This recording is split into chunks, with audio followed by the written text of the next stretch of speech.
Okay, students, here in today's class, we will discuss about the practical oriented questions, okay, which are very important for your examination. So here there are two types of vouchers, okay, vouchers in the sense of bills as well as receipts, as I already explained you in the previous class.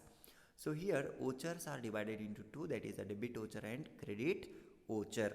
So you may get a question like a draft a specimen of debit voucher or a draft a specimen of credit voucher. So here we'll discuss about the debit voucher first. So this is the format or a specimen of debit voucher what I have displayed here.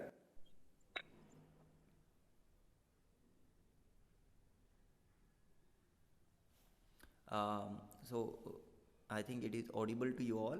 So here what I displayed is a specimen of debit voucher. So debit voucher supposed to be like this, where the top heading, okay, heading should be like a debit voucher and then the name of the firm. So you supposed to write the name of the firm. So for example, you are the businessman and you are prepared the vouchers, you prepared the bills, the specimen to the customers. And if you are writing a debit voucher, so ನೀವು ಒಂದು debit ವೋಚರನ್ನು ಬರೀತಾ ಇದ್ದೀರಾ ಅಂತ ಹೇಳಿದರೆ, ಒಂದು ಬಿಲ್ಲನ್ನು ಬರೀತಿದ್ದೀರಾ ನಿಮ್ಮ ಬಿಸ್ನೆಸ್ಸಲ್ಲಿ ಅಂತ ಹೇಳಿದ್ರೆ, ಫಸ್ಟ್ ಏನು ಬರೀತೀರಾ, name of the firm. Okay, ಅಲ್ಲಿ ಹೆಡ್ಡಿಂಗನ್ನು ಏನಿರಬೇಕು, firm. Otherwise name of the person, okay, name of the firm. ಒಂದು ಬಿಸ್ನೆಸ್ ಇಂದಿರಲಿ, ಒಂದು ಪರ್ಸನ್ ಇಂದಿರಲಿ, ನೇಮನ್ನು ಬರೀತೀರಾ. ಅದಾದಮೇಲೆ ವೋಚರ್ ನಂಬರ್ ಅಂದರೆ ಬಿಲ್ ನಂಬರ್ ಇರುತ್ತೆ ಯಾವಾಗಲೂ. You may knew about this, ಯಾವುದಾದ್ರೂ ಇರಲಿ, ನೀವು ಭಾಳಷ್ಟು ಬಿಲ್ಸನ್ನು ನನಗೆ ಕಳಿಸಿದ್ದೀರಾ, whether it may be a electricity bill, water bill, okay, then gas bill, ಅದ್ರ ಜೊತೆ ಭಾಳದು ಸ್ಟೇಷ್ನರೀಸ್ ಬಿಲ್, ಅದೆಲ್ಲ ನನಗೆ ಕಳಿಸಿದ್ದೀರಾ, ವೆರಿ ಗುಡ್. ಸೊ ಅದರಲ್ಲಿ ನಿಮ್ಮದು ಒಂದು ಬಿಲ್ ನಂಬರ್ ಅಂತ ಇರುತ್ತೆ ಹೆಡ್ಡಿಂಗ್, ಓಕೆ, ವೋಚರ್ ನಂಬರ್. ಆ ವೋಚರ್ ನಂಬರನ್ನು ಕೂಡ ಬರಿಬೇಕು. ಅದಾದ ನಂತರ credit account, okay, this is a very important concept here. So name of the firm ಆದಮೇಲೆ ಅವ್ರದ್ದು ಕ್ರೆಡಿಟ್ ಅಕೌಂಟನ್ನು ಬರಿಬೇಕು. ಸೊ ಫಾರ್ ಎಕ್ಸಾಂಪಲ್, ಒಂದು ಅಕೌಂಟಿಗೆ ನೀವು ಅಮೌಂಟನ್ನು ಡೆಪಾಸಿಟ್ ಹಾಕ್ತಿದ್ದೀರಾ ಅಂತ ಹೇಳಿದ್ರೆ ಅದನ್ನು ಇಲ್ಲಿ ಕ್ರೆಡಿಟ್ ಅಕೌಂಟ್ ಅಂತ ಬರೀಬೇಕು. ದೆನ್ ಅಮೌಂಟ್, ಫಾರ್ ಎಕ್ಸಾಂಪಲ್ ಒಂದು 5000, 2000, 3000 ರುಪೀಸ್ ಎಷ್ಟು ಅಮೌಂಟಿಂದ ಬಿಲ್ ಆಗಿದೆಯಲ್ಲ, ಆ ಅಮೌಂಟನ್ನು, ಬಿಲ್ ಅಮೌಂಟನ್ನು ಬರೀಬೇಕು with a date. Okay, so ಅಲ್ಲಿ ನೀವು ನೋಡಬಹುದು ರೈಟ್ ಸೈಡಲ್ಲಿ ನಿಮಗೆ ಡೇಟನ್ನು ಕಾಣಿಸುತ್ತೆ. ಓಕೆ, ಅಲ್ಲಿ ನೀವು ಡೇಟನ್ನು ಮೆನ್ಷನ್ ಮಾಡಬೇಕು. ಆದಮೇಲೆ ಡೆಬಿಟ್ ಅಕೌಂಟ್ಸ್, ಸೊ ಇಲ್ಲಿ ಡೆಬಿಟ್ ಡೀಟೇಲನ್ನು ಬರೀಬೇಕು, ಏನೆಲ್ಲ ಡೆಬಿಟ್ ಆಗ್ತಿದೆ. So first S L number, for example, okay, ಅಲ್ಲಿ ನೀವು ನೋಡ್ಬೋದು, you can see the columns as well as rows. ಇಲ್ಲಿ ಡಿಫ್ರೆಂಟ್ ಕಾಲಮ್ಸ್ ಮತ್ತು ರೋಸನ್ನು ಇರ್ತವೆ. ಸೊ ಇಲ್ಲಿ ನಾನು 2 ರೋಸನ್ನು ಹಾಕಿದ್ದೀನಿ ಅಷ್ಟೇ. ಸೊ ಯಾಕಂದರೆ this is for demo. So ಇಲ್ಲಿ ಮೇ ಬಿ 10, 20 ರೋಸ್ ಹಾಗಿರುತ್ತವೆ. ಓಕೆ, ಹೇಗೆ ಅಂತ ಹೇಳಿದ್ರೆ ಎಸ್ ಎಲ್ ನಂಬರ್ 1 ಅಂದರೆ ಐಟಮ್ಸನ್ನು ನೀವು ಸೇಲ್ ಮಾಡ್ತಿದ್ದೀರಾ ಅಂತ ಹೇಳಿದ್ರೆ, ಫಾರ್ ಎಕ್ಸಾಂಪಲ್ ಒಂದು 2 ಐಟಮ್ಸನ್ನು ಸೇಲ್ ಮಾಡ್ತಿದ್ದೀರಾ ಅಂದರೆ ಅಲ್ಲಿ ಎಸ್ ಎಲ್ ನಂಬರ್ ಹತ್ರ 1, 2. ಓಕೆ, ದೆನ್ ಕೋಡ್, ಅದಕ್ಕೆ ಒಂದು ಕೋಡ್ ಕೊಡಬೇಕು. ಓಕೆ, ಲೈಕ್ ಒಂದು ಪ್ರಾಡಕ್ಟ್, ಫಾರ್ ಎಕ್ಸಾಂಪಲ್ ನೀವು ಒಂದು ಪೆನ್ನನ್ನು ಕೊಡ್ತಿದ್ದೀರಾ, ಎಸ್ ಎಲ್ ನಂಬರ್ 1ನಲ್ಲಿ ಒಂದು ಪೆನ್ನನ್ನು ಸೇಲ್ ಮಾಡ್ತಿದ್ದೀರಾ ಅಂದರೆ ಆ ಪೆನ್ಸಿಗೆ ಕೋಡನ್ನು ಇರ್ತವೆ, ಆ ಕೋಡನ್ನು ಅಲ್ಲಿ ಮೆನ್ಷನ್ ಮಾಡಬೇಕು. ಆಮೇಲೆ ಅಕೌಂಟ್ ನೇಮ್ ಅಂದರೆ ನೀವೇನು ಸೇಲ್ ಮಾಡ್ತಿದ್ದೀರಾ, ಫಾರ್ ಎಕ್ಸಾಂಪಲ್ ಅದಕ್ಕೆ ನಾವು ಪರ್ಟಿಕ್ಯುಲರ್ಸ್ ಅಂತ ಕರಿಬಹುದು. ಓಕೆ, ನೀವು ಒಂದು ಪೆನ್ ಸೇಲ್ ಮಾಡ್ತಿದ್ದೀರಾ ಅಂದರೆ ಪೆನ್ ಅಂತ ಬರೀಬೇಕು. ಇಲ್ಲಿ ಅಮೌಂಟ್ ಅಂತ ಹೇಳಿದ್ರೆ ಎಷ್ಟು ದುಡ್ಡು. ಓಕೆ, ಲೈಕ್ ಒಂದು ಪೆನ್ನಿಂದು ರುಪೀಸ್ ಎಷ್ಟು 5 ಇದೆ ಅಂತ ಹೇಳಿದ್ರೆ 5, 10 ಇದ್ದರೆ 10, 20 ಇದ್ದರೆ 20. ದೆನ್ ನರೇಷನ್ ಅಂತ ಹೇಳಿದ್ರೆ information about the particular product. Okay, ಒಂದು ಡೀಟೇಲ್ಸನ್ನು ಬರೆಯೋದಕ್ಕೆ ನರೇಷನ್ ಅಂತ ಕರಿತೀವಿ. ಸೊ ಅಲ್ಲಿ ಬರೀಬೇಕು. ಓಕೆ, ಲೈಕ್ ಪೆನ್ಸ್ ಎಷ್ಟು ತೊಗೊಂಡಿದ್ದಾರೆ, ಏನು ತೊಗೊಂಡಿದ್ದಾರೆ, ಅದು ಪೆನ್ನಿಂದ ಡೀಟೇಲ್ ಏನಾದರೂ ಬರೆಯೋದಿದ್ದರೆ ನರೇಷನಲ್ಲಿ ಬರೀಬೇಕು. Then same second, in case ಇನ್ನೊಂದು ಪ್ರಾಡಕ್ಟ್ ಇದೆ, ಲೈಕ್ ಬುಕ್ ಅಂತ ತಿಳ್ಕೊಳ್ಳಿ, ಒಂದು ಬುಕ್ ಎಸ್ ಎಲ್ ನಂಬರ್ 2 ಅಂತ ಹಾಕಬೇಕು, ಆ ಬುಕ್ಕಿಂದ ಕೋಡ್ ಬರೀಬೇಕು, account name book, then the amount of the book like 40 rupees, 50 rupees, then narration. ಇದೆಲ್ಲ ಬರೆದಾದ್ಮೇಲೆ ಅಥರೈಸ್ಡ್ ಬೈ, ಅವ್ರದ್ದು ಒಂದು ಸಿಗ್ನೇಚರ್ ಇರಬೇಕು. ಪ್ರಿಪೇರ್ಡ್ ಬೈ, ಐ ಬಿಲ್ ಯಾರು ಪ್ರಿಪೇರ್ ಮಾಡಿದಾರಲ್ಲ ಅವ್ರದ್ದು ಸಿಗ್ನೇಚರ್. ಸೊ ಇಲ್ಲಿ may be sometimes what happens, digital signature already ಇರುತ್ತೆ ಬಿಲ್ಲಲ್ಲಿ. ಸೊ ಹಾಗಾಗಿ ನಾವು ಅದರಲ್ಲಿ ಸಿಗ್ನೇಚರ್ ಮಾಡಬೇಕಾಗಿರೋದಿಲ್ಲ. If there is a digital signature prepared before itself. This is the voucher or a draft of a specimen of debit voucher. Okay, so this is what about the debit voucher. Now let us know the credit voucher. We'll see what is credit voucher here.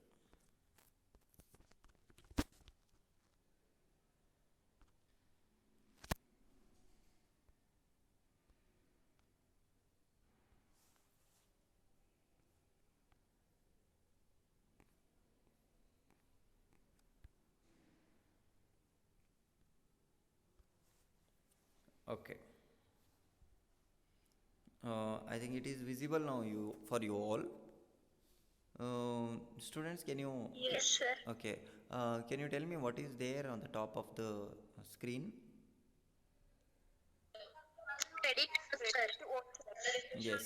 voucher. Draft a specimen of credit voucher. Yes, very good. So here, let us know what is credit voucher. So credit voucher ಅಂದರೆ credit bill ಅಂದರೆ ಏನು.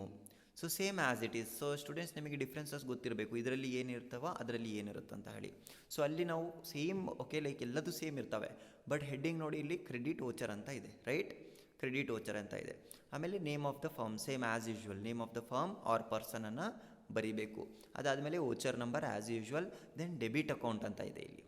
So ಅಲ್ಲಿ ಏನಿತ್ತು debit ವೋಚರಲ್ಲಿ okay voucher number ಕೆಳಗಡೆ credit account ಅಂತ ಇತ್ತು, ಇಲ್ಲಿ ಉಲ್ಟಾ ಆಗಬೇಕು ಡೆಬಿಟ್ ಅಕೌಂಟ್ ಅಂದರೆ ಯಾರಿಗೆ ನಾವು ಕೊಡ್ತಾ ಇದ್ದೀವಲ್ಲ ಅವ್ರದ್ದು. ಅದಾದಮೇಲೆ amount as usual. Then heading again ಏನಾಗಬೇಕಂತ ಹೇಳಿದ್ರೆ ಕ್ರೆಡಿಟ್ ಅಕೌಂಟ್ಸ್. ಈ ಕ್ರೆಡಿಟ್ ಅಕೌಂಟ್ಸಿಂದ ಡೀಟೇಲ್ ಆ್ಯಸ್ ಯೂಶ್ವಲ್ ಬರೀತಾ ಹೋಗಬೇಕು. Same as usual S L number, code, okay account name ಅಂತ ಹೇಳಿದರೆ ಡೀಟೇಲ್ ಇನ್ಫಾರ್ಮೇಷನ್ ಪರ್ಟಿಕ್ಯುಲರ್ ಪ್ರೊಡಕ್ಟ್ಸಿಂದು. ಅದಾದಮೇಲೆ ಅಮೌಂಟ್, ದೆನ್ ನರೇಷನ್ ಅಂತ ಹೇಳಿದ್ರೆ ಅದ್ರ ಬಗ್ಗೆ ಏನಾದರೂ ನಾವು ಬರೀತಾ ಇದ್ದೀವಿ ಅಂದರೆ ಬರೀಬೇಕು. So students, these both vouchers are like no in writing wise it is the same, only the differences are like here we suppose to mention debit account, there we suppose to mention credit account. So this is what about the debit and credit account vouchers.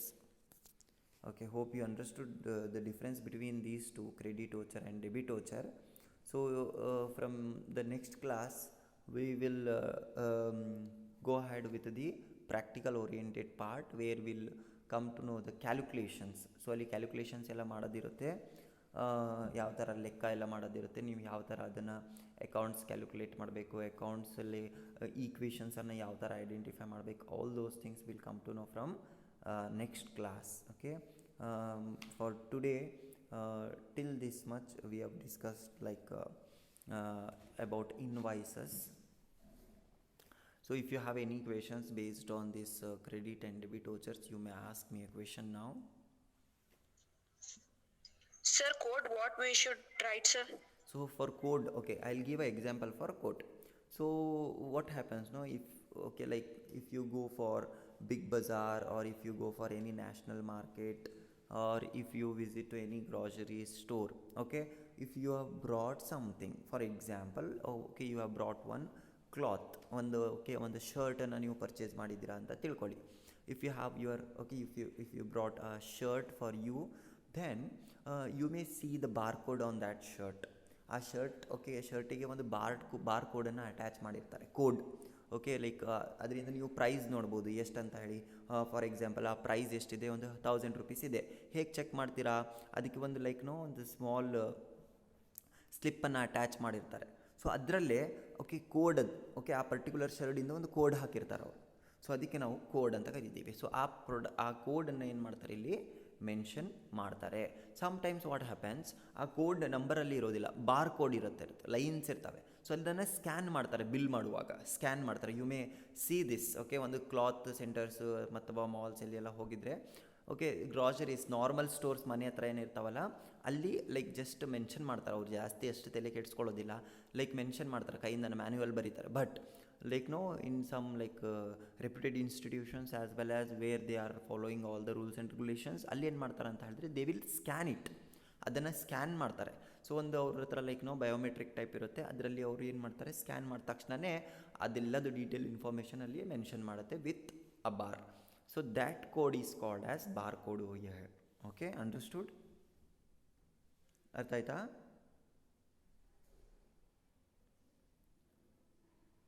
Did you got it? Yes, sir.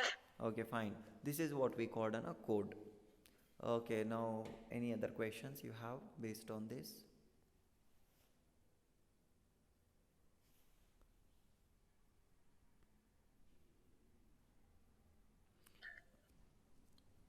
Okay, so students, I'll inform you about narration here.